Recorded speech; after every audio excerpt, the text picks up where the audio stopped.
Greetings, everybody. This is Pastor Mock, and we are in the fourth lesson of our ABF on the new series, The Temple Presence of God, Temple Theology. And in this lesson, we are looking at the Solomonic Temple, the Temple of Solomon. And the way we're going to proceed is we're going to look at the temple preparation, construction, consecration, desecration, departure, and destruction. So let's first look at the temple preparation. Some of us might think that Solomon alone was the one who made preparations for the temple, but we would only get that understanding if we neglected to read 1 Chronicles. In 1 Chronicles, chapters 22 to 29, we have a good chunk of scripture speaking of another and a first major player when it comes to temple preparation. I'm talking about David. Before Solomon makes his preparation, we have David.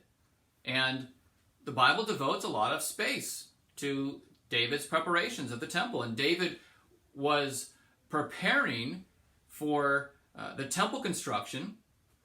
We know that he wanted to build a temple for the Lord, but the Lord said that he was not going to, and rather that his son would do that. But that doesn't mean that David can't make preparations for the temple. So he does. And Solomon was inexperienced and young. Therefore, David wanted to help his son in significant ways. So in 1 Chronicles 22, he makes preparations for the temple materials. He sets aside stone cutters for stones for the temple, and iron for nails, bronze, cedar timbers. And the author in 1 Chronicles 22 makes it a point more than once to say that the quantities of these materials were beyond weighing. They were beyond number. There were so many, because this was going to be a huge project. David also made preparation of personnel. He organized Levites and priests, musicians, gatekeepers, treasurers, and military and tribal leaders. We see this in chapters 23 to 27. Anybody who might be regularly interacting with the temple grounds and the temple ministry, David made preparation. Then he offers two charges in 1 Chronicles 22 and 28. He charges Israel. He tells Israel to obey God. Do they want to stay in the land that God had promised? Well, the way that they would do that is by obeying the Lord. He then charges Solomon. This is a huge undertaking, and Solomon is exhorted to be strong to do it. To be strong, to be faithful to the construction of the temple and to the Lord. There were then offerings for the temple, free will offerings from David's own personal store, and then free will offerings of others, of gold and silver, bronze, iron, and wood, and precious stones. People then brought these into the storehouses to be used for the temple. David offers a prayer and anoints Solomon in chapter 29 of 1 Chronicles. So that's David's preparation. That's a lot. Again, he wants this project to go smoothly. He wants it to be done well, with utter care and attention to detail. Then there's Solomon. He makes his preparations in 1 Kings 3 and 5 and 2 Chronicles 1 and 2. He's known for that commendable prayer for wisdom in 1 Kings 3 and 2 Chronicles 1. He was commended for praying for wisdom rather than riches or victory over his enemies. And the Lord decided to give him wisdom and victory and riches. And it's a commendable prayer. That's what the incoming king needs, is to have wisdom in order to construct the temple and lead the people of God in the presence of God. He prepares materials himself and other workers, and he works with Hiram, king of Tyre, with getting some wood for his temple in 2 Chronicles 2. That's temple preparation. Then we have temple construction in 1 Kings 5 through 9 and 2 Chronicles 3 through 7. We need to note that the layout for the temple is in general the same as the layout for the tabernacle, but the two layouts are not exact. There are differences, and I'll note them. The temple construction, 1 Kings 6 and 7, 2 Chronicles 3 and 4, the temple is double the size of the tabernacle. The tabernacle had dimensions of 15 by 45, and the temple goes to 30 by 90. So it's doubled. The great courtyard, this outer courtyard here, this exterior surrounding the temple, there was in the outer area a complex of royal buildings. You might recall that King Solomon did not build just the temple itself, but he had other houses built. There was the palace of the forest of Lebanon, Solomon's palace of residence, the hall of justice, and sadly, the palace for his wife, the daughter of Pharaoh. That's not a good sign in the narrative, because King Solomon joins with the Egyptians. We know the Israelites and the Egyptians were not to be joined. There's also the inner court. This is the courtyard of the priests, where priests would do a lot of their work. There is also the altar of burnt offering right here. This is a huge altar. As you come in, remember, when you are coming in to the temple area, you are going west. And you are coming from the east, going west, and you stop by the altar of burnt offering. And there is this ramp that goes up the altar. What's notable, it's very strange, is that this altar of burnt offering is absent in the narrative in 1 Kings. We're thankful that it's mentioned in 2 Chronicles 4. Were it not for that mention, we might wonder if this altar was a part of the temple area or not. And it's so strange that it's absent, because this was the altar on which hundreds of sacrifices were made every single day.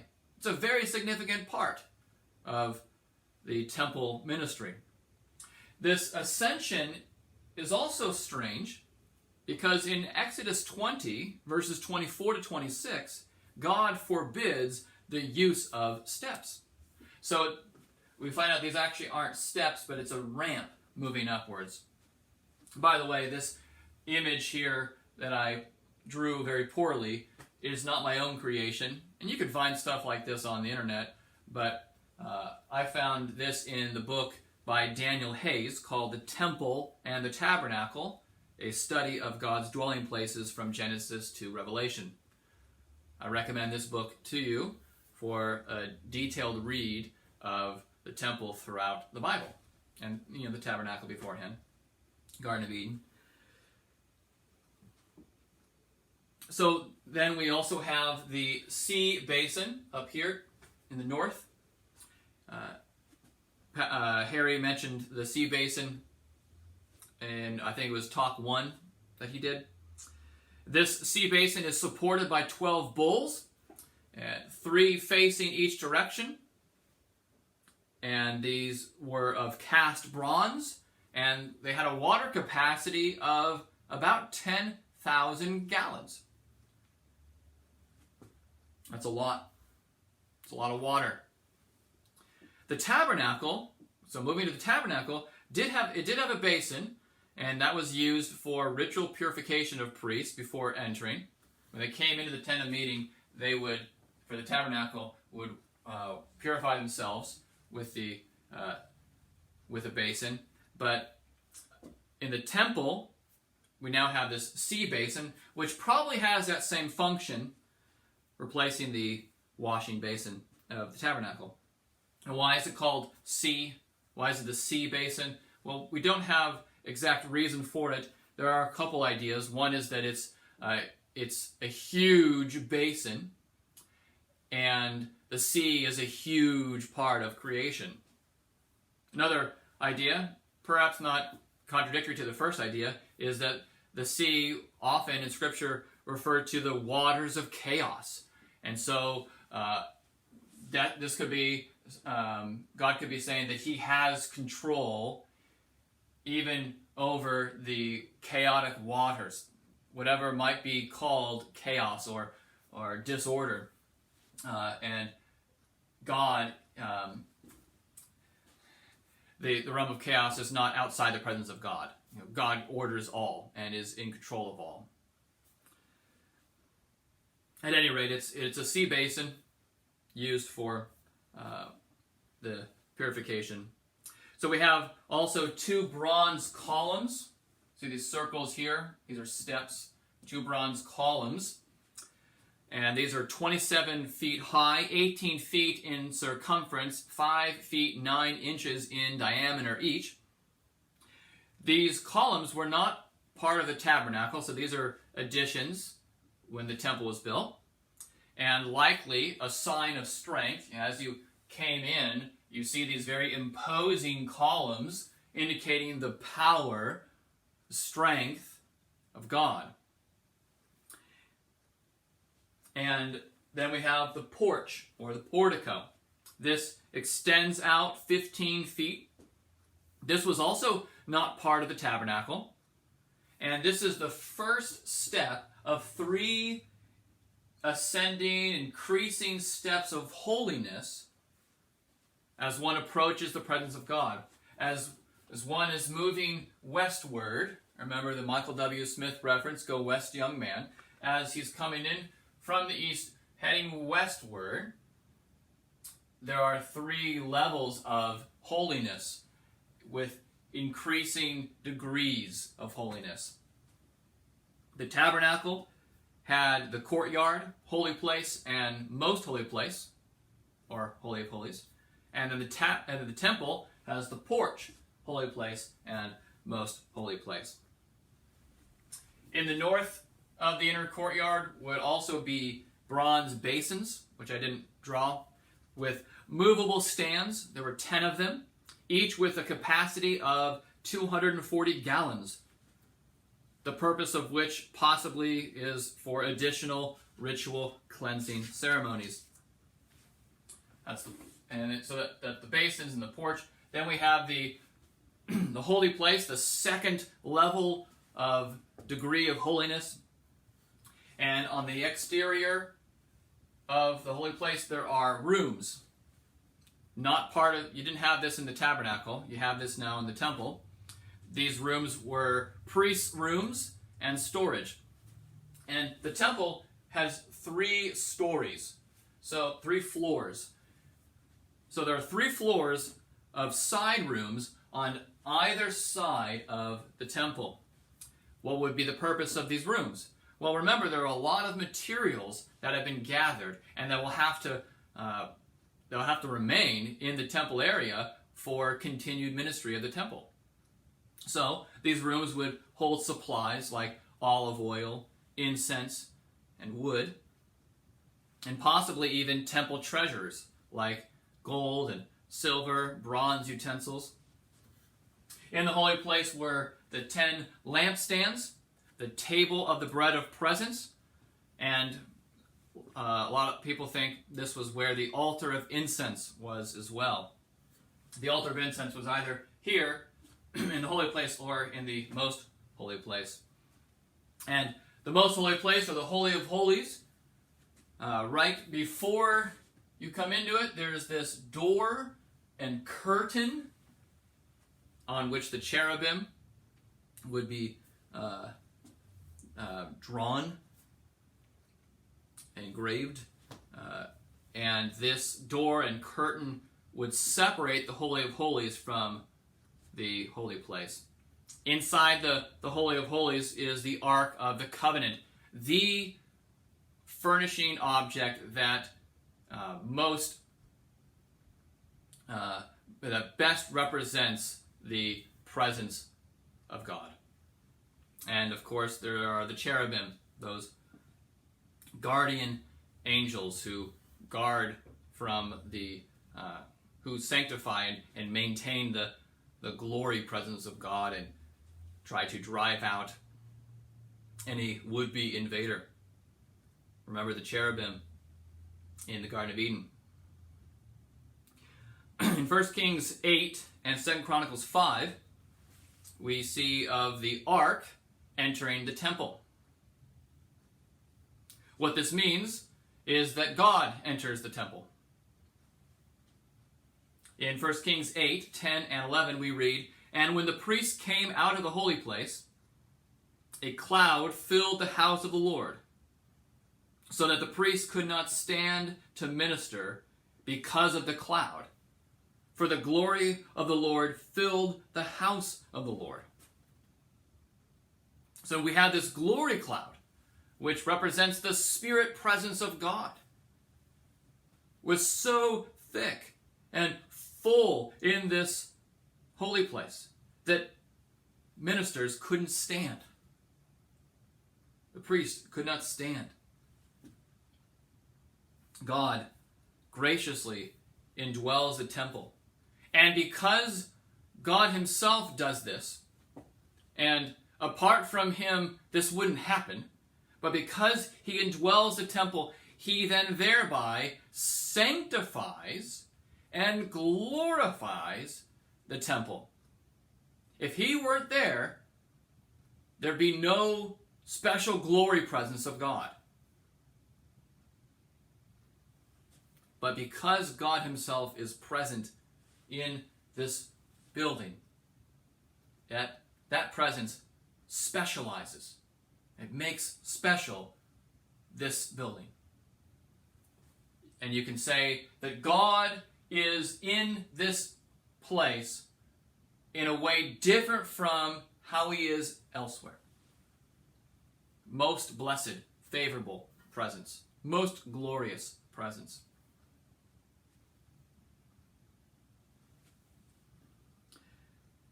So there are, in response to this ark entering the temple, benedictions, prayers, dedication, sacrifices, fire, and glory in 1 Kings 8 and 2 Chronicles 6 and 7. Solomon blesses the Lord for fulfilling his promise to David.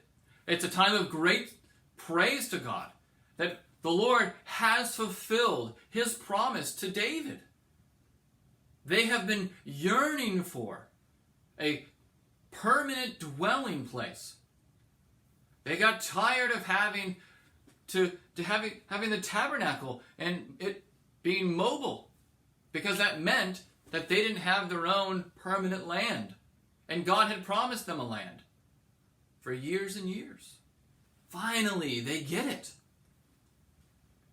Solomon dedicates the temple with his hands towards heaven, declaring the uniqueness and the faithfulness of God, attributes which he will sadly soon forget, take for granted, and shun later. But for now,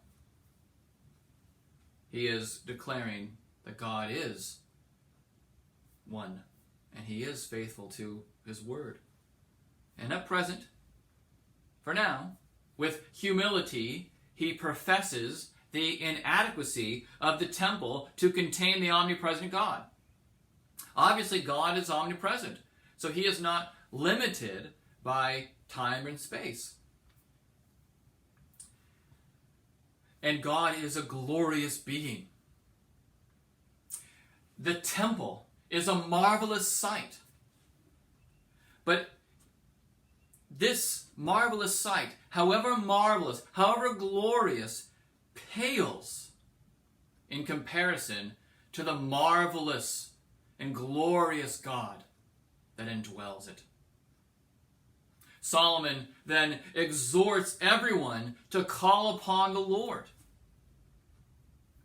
There's a long chapter of him saying, if there's sin, call upon the Lord.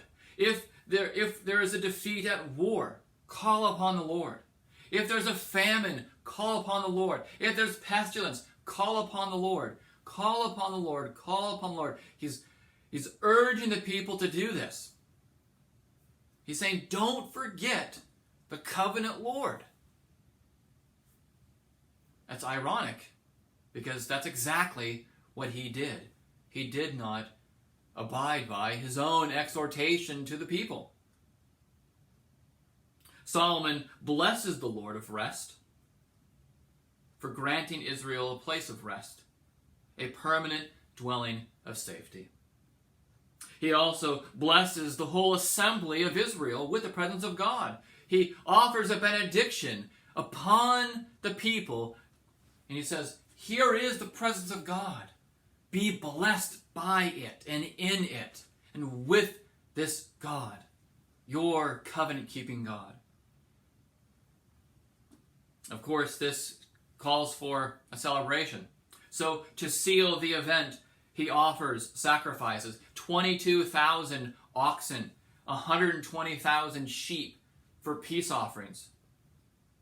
You might remember that a peace offering was a communal offering, so it was eaten by all those who were consecrated to be present, and it wasn't just the priests who would eat it. And it was a meal, a fellowship meal, a friendship meal. Now, God has kept his covenant. And so this calls for a great celebration and a meal, and of such proportion that the feast with the assembly lasted for 7 days before God. They feasted with each other. They feasted with the Lord for a week. With the prayer being completed, the Lord threw down a glory fire from heaven, consumed the offerings, and filled the temple. And then there is the temple consecration in 1 Kings 9. The Lord sanctifies the temple with his glory. Like Solomon did to the people, now the Lord calls Solomon to walk before him, as his father had done in the days of David. You walk before me like your father did, and you will be blessed. There will always be a king on the throne. This temple will always stand. The Lord also warns Solomon of what will happen if he turns away from God. The Lord will cut off Solomon and will just as easily cast off the house. He will just as easily cast off the temple. It will be a heap of ruins. And you know the story of Solomon, how he turned after other gods, how he amassed so many wives and concubines, 700 wives, 300 concubines, and these women did not follow Yahweh. They followed their own respective gods, and they turned Solomon's heart away from Yahweh and to their gods. And everyone in the kingdom pretty much followed suit. And so we have the beginning of temple desecration, devolution in 1 Kings 12 through the end of 2 Kings 24. There is division in 1 Kings chapter 12. The kingdom is divided. We have in the south Rehoboam, son of Solomon, and he was foolish. He decided to not listen to the wisdom of the elders, but rather listen to his cohorts and their foolishness. And he made excessive rule over the people. And that drove that drove 10 tribes away from Rehoboam. The kingdom was taken away from him, most of it. And then Jeroboam, a servant, not a son. He's the one who gets the majority of the tribes. But he's not faithful to God at all. The sin of Jeroboam is that sin of setting up golden calves, similar to the sin of Aaron in Exodus 32. He sets up golden calves in foreign worship. And he has two places. In Dan in the north, as far north as you can get in the northern kingdom, and then in Bethel, which is in the south, but it's not in Jerusalem. So Jeroboam's major problem was, now that I'm not going to be in the sphere of Rehoboam, where the temple is, the people are still going to want to worship God or gods. We need to provide some altars, some mini temples for them. And so you have one in Bethel in the south, and then up north in Dan. And so we have new temples. We have a house divided, a kingdom divided, temple divided. And there are idolatries. These idolatries do not bode well for the temple presence of God. And these idolatries are just a sampling of what you see in the narrative of the kings, in the kingdoms divided. There's setting up of altars and high places for false gods. Regicide, murder of kings. One king murdering another one. There's what I call Ahabic atrocities. Atrocities of King Ahab. King Ahab did more to provoke the Lord to anger than all the kings before him. Drought. A sign of covenantal curse for disobedience and faithlessness. There's that showdown of the prophets of Baal versus Elijah in the north. There were those 42 boys mocking Elisha that were then met and mauled by 2 she-bears because they were mocking the prophet of God. In the south, King Ahaziah depended on Baal and not God. Even though some Gentiles believed in the Lord, and I'm thinking here of the widow of Zarephath in Elijah's day, and Naaman, the army commander of the king of Syria in Elisha's day, even though some of these Gentiles believed, many Israelites rejected the Lord. And in 2 Kings 5, there is a very potent contrast between Naaman, this Gentile, who has leprosy, who comes and gets healed by dipping 7 times in the Jordan River, and then Gehazi, who I call greedy Gehazi. He was a servant to Elisha who saw this double portion of blessing, of miraculous power in the ministry of Elisha, but who tried to take advantage of the grace of God by getting gifts from Naaman, who was none the wiser and who was all too willing to offer gifts anyways. But Elisha had said, no, you keep your gifts. This is from God. You don't need to repay. And Gehazi makes up this story about recent incoming sons of the prophets that now require some talents and changes of clothing. Naaman got it. Gehazi, an Israelite, didn't. There are, however, some glimmers of hope in the south. These take place in the south. And with each of these kings, there are failures. I'm not going to mention them, but here are the glimmers of hope in the southern kingdom. King Asa put away male cult prostitution. He removed idols. He removed his own idolatrous mother, Maacah, from being queen. King Jehoshaphat, he walked in the way of his father Asa, doing right in the sight of the Lord. And he removed the rest of the male cult prostitutes that Asa hadn't been able to expel. He made peace with King Ahab, king of Israel. He joined him in a war against Syria. This, by the way, was that war at which Ahab had died with that random arrow that found just the right spot in his stomach or in his side there. Then there's King Azariah, who we also know as Uzziah during the days of Isaiah. And he reigned for 52 years and offered godly service to the Lord. He restored Judah to power. Then there's King Jotham.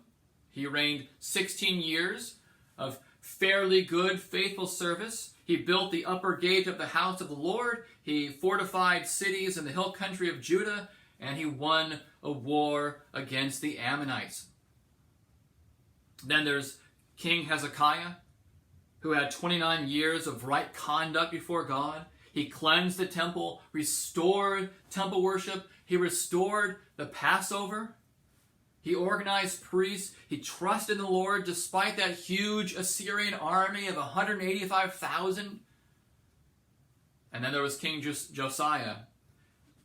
After over half a century of downfall brought about by King Manasseh and King Ammon, after 57 years of this, Josiah finds the word of God, reforms Judah by it, breaks down idols of Baal. He pulls down and burns down the altar at Bethel that Jeroboam had established all those years before. Finally, it comes down. He keeps and restores the Passover. Those were some glimmers of hope. But what remained was hardness among most of those in the southern kingdom. The northern kingdom at this point is all gone. They've made their way to Assyria. The final four kings of Judah over the last 26 to 27 years of the kingdom declined miserably. They didn't listen to the voices of the prophets Jeremiah, Ezekiel, or Habakkuk. And we have this note in 2 Chronicles 36, 15 and 16. The Lord, the God of their fathers, sent persistently to them by his messengers, because he had compassion on his people and on his dwelling place. God kept giving them his word. He kept sending prophet after prophet after prophet, saying, turn, O wicked kings, wicked people, turn away from your wickedness and turn to me. Come to me, find mercy. Stop worshiping those false gods. Worship me alone. And he did this because he had compassion on the people, but the text also says he had compassion on his dwelling place. This temple presence that he established, a promise of which he fulfilled, he didn't want to get rid of. He had compassion on the presence. Verse 16 says, but they kept mocking the messengers of God, despising his words and scoffing at his prophets, until the wrath of the Lord rose against his people, until there was no remedy. Couldn't do anything else. The Lord did all that he could do. He offered mercy. He said, come to me, come to me, come to me. I am patient, I am patient, I am patient. Long-suffering, merciful, and gracious to you. I'm compassionate. Come, come, come. If you don't, there will be judgment. They didn't come. And so there was no remedy for them. The only result would be judgment. And so we see in Ezekiel 8 through 11, the temple departure. With the unrelenting unrepentance of God's people, we are not surprised that the Lord of holiness removes his glory presence from the temple. Indeed, we are surprised that he stayed as long as he did. Around a year after God first appears to the prophet Ezekiel, the Lord takes Ezekiel in a vision of the unspeakable idolatry that was taking place in Jerusalem. It was being practiced by the priests, women, and elders. Now, I commend to you at this point Pastor Owen's studies in Ezekiel. He goes at length in these chapts, So I'm just going to touch very briefly some of the things mentioned in chapters 8 through 11. There is the inner court, the idol that provokes to jealousy. And then the exterior room of the temple, unclean animals and idols on the walls. There were 70 elders, not priests, who were worshiping these idols. In the outer courtyard, there were women worshiping the Mesopotamian god Tammuz, who is the god of life, of fertility. They were not worshiping the God of life, the one who created all, heaven and earth, the one in whose image they were. No, they worshiped this false god. At the temple entrance, there were 25 men with their backs to the holy place, bowing down to the sun in the east. As the sun would be rising in the east, they had their backs to the glory of God. On the south side of the temple here, we have these cherubim who were waiting for God to come out. And so the inner court was filled by a cloud. And then the Lord's glory moves from above the golden cherubim in the most holy place and to the main entrance of the temple. Comes out here. He's leaving these holy areas. And by doing that, they are not becoming holy anymore. And then the glory of God stops above the waiting cherubim. You kind of meet here. And then they rise from the ground and move to the east gate. And they leave.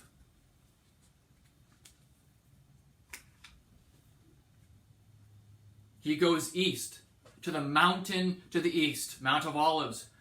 So what's happening is the Lord is driving himself out of the temple, east of the temple. Like he had done Adam and Eve. He drove them out, east of Eden. His presence is no more in this area. And so what's going to happen? Temple destruction.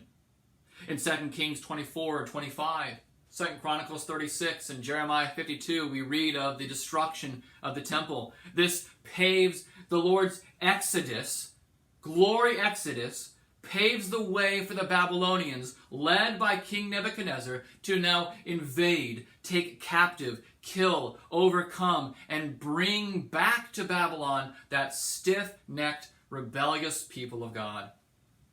In 2 Kings 25, 8 and 9, Nebuzaradan, the captain of Nebuchadnezzar's bodyguard, burned down the house of the Lord, burned down the king's house, and all the houses in Jerusalem. And all the temple furnishings, the gold, the silver, taken away to Babylon. The people of God were driven away from the once presence of the Lord. And so what's left here is a ghost town where you cannot find either the glory presence of God or the people of God. This then fulfills the Lord's covenantal threat in Leviticus and Deuteronomy that the land would vomit out the people of God if they acted as wickedly as the Canaanites had done.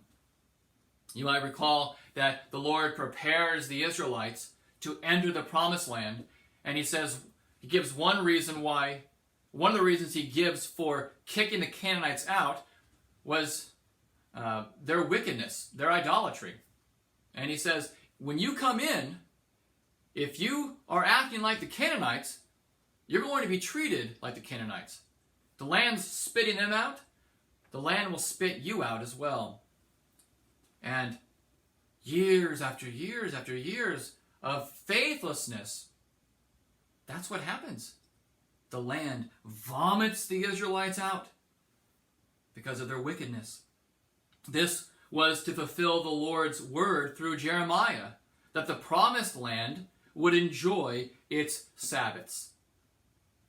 You can look at that in Leviticus 26, 34, 35, and verse 43, the land of God would have rest from the wickedness of the people of God. Remember the account in Leviticus 10 of Nadab and Abihu, the sons of Aaron the high priest. They offered up strange, unauthorized fire before the Lord, and the Lord struck them down, killed them in an instant. Verse 3 says, the Lord has said, among those who are near me, I will be sanctified, and before all the people, I will be glorified. And Aaron held his peace. Among the Lord's people, he will be sanctified, or he will not be among the people. What could Israel and Judah do but hold their peace? They had no charge against God. The charge was leveled against them. What could they do but wail over their sins? What could they do but hope for the return of glory?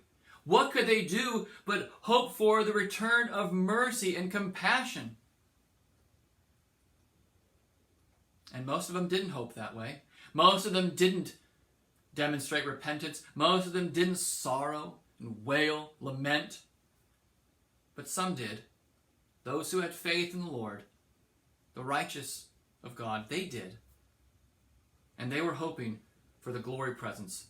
They were hoping for God incarnate, Jesus Christ himself, the one who was full of grace and truth and glory upon glory.